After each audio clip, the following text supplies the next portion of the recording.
Right there is one of the worst intersections in the country. It's, as you can see from this sign here, it is the terrible junction between 896 and 273. But why is that one of the worst junctions in the country? Well, I can't show you the whole thing, but a big reason why it's so bad is because of that building right there, Trabant University Center, which is essentially the heart of campus. It's one of, the biggest choke points on campus, and the way that 896 was routed and the way that the junction is built makes this area, it makes it so it can be a huge choke point. One of the biggest problems with concurrencies on highways is that, when you have a concurrency, you're pushing the traffic from two highways onto the same highway. Now, a lot of times when you have a concurrency, it's necessary because you're going, through a choke point. You're in a choke point, and so you kind of have to have a concurrency. As an example of this, when I go from Delaware to New Jersey, there's only one bridge, and it carries both Interstate 295 and US Route 40. It does this because they couldn't build two bridges to carry the route across, so you're pushed onto that choke point. However, sometimes concurrencies are not necessary, and in some cases they're actually harmful. This is also a weird concurrency because right there this way is 896 North and 273 West. That on South College Avenue is 896, but only north. If you're going south on this area, which I actually literally don't think you can. Oh no, you can if you make a left. Then you can't. And then if you see that light for East Delaware Avenue, which is 273 East, but that way is also 896 North. Now, I don't have time to show you everything, unfortunately.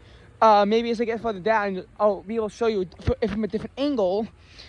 But the routing of 896 is really bad. And if you're going on 273 East further west, you'll also have a concurrency with 896 South. Now, it's not going to be until I get home where I'm actually going to make a full-on YouTube video showing this, on a map. But you can see 273 itself already gets pretty backed up here on Main Street. Delaware Avenue to 273 East isn't usually as bad. However, what makes this even worse is that you're then pushing 896, which is a more significant route onto it. Just so you know, 896 goes from the Middletown area at Delaware Route 1 and US Route 13. Then it goes, swerves up western Delaware. It goes over the canal. It hits US 40 in Glasgow. Right before it crosses into Newark, it hits I-95. So it's actually a major route from I-95 into the far western Philly metro area. It then goes through Newark, but it's actually on South College Avenue for a little bit. But when you hit the Embassy Suites in the Delaware Stadium, it curves south on Delaware Route 4, the Christiana Parkway, before taking over Elkton Road and continuing up Elkton Road, which eventually becomes South Main Street. It just becomes a nightmare once you hit Delaware Avenue. Because when you hit Delaware Avenue, if you're going up on 896, you have to take East Delaware Avenue to South College Avenue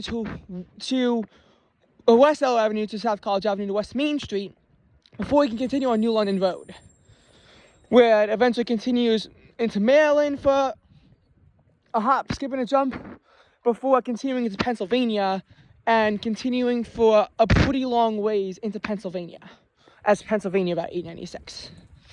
Whereas you're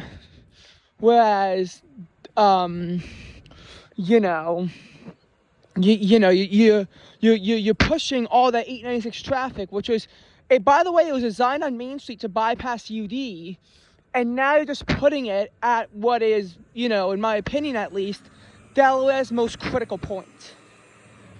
Because you're putting it at Trabant, which is effectively the heart of campus. at least from a driving perspective. And as you can see here, this is Delaware Avenue. It can still get quite busy, you know, when you're looking at this and past South College Avenue at that point, as you can see, that's where 896 is as well. It's very confusing. And Google Maps will just tell you to take South College Avenue up anyway, so I don't even know the point of rerouting it is, except making this nightmare junction. That's what it really does.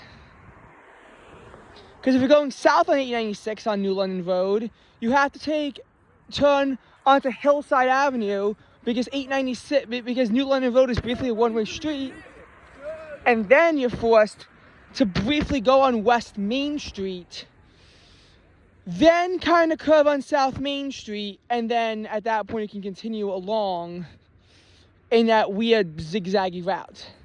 Now, to be fair, this does kind of make sense in a way, because if you're going on 95 but you're heading south on 95, you just take, instead of turning onto 896, you just continue to take Elkton Road into Elkton on Delaware 279 and eventually Maryland 279. But that's that.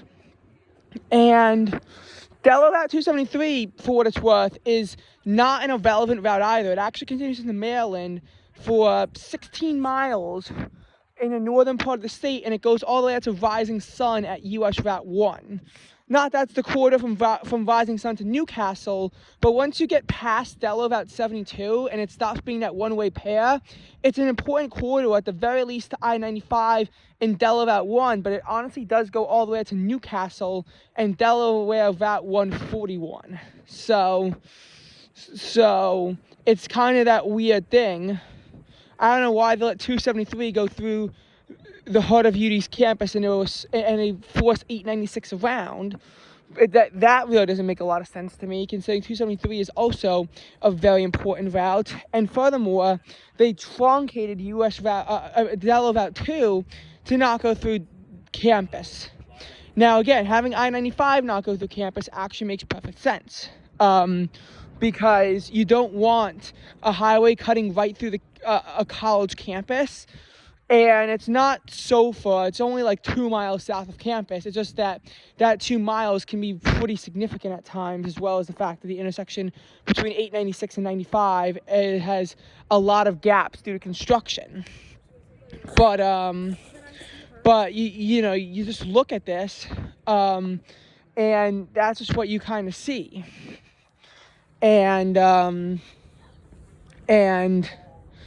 you're just in that zone where you have you have that kind of junction, which is honestly one of the worst in the country, because you're pretty much putting two major routes in a very weird concurrency that involve a lot of turns, where it's not even really a full concurrency. There's never really a point where it's like the directions oppose each other. It's like, at first, it's 273 east and 896 south. Then it's 273 east and 896 north, which is really odd.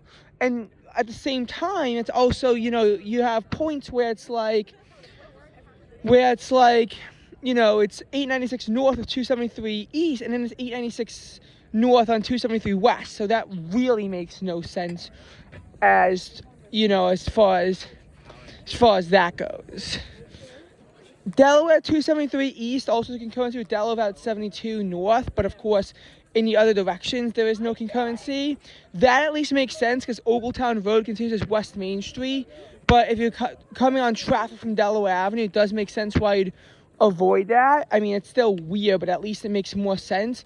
And at least it's also not a choke point, because at that point you're pretty far away from the UD campus. So I think that the worst by far is 273 and 886, and I'd honestly say avoid it at all costs and just take Brookdale to Hillside to Cleveland. It makes your life easier.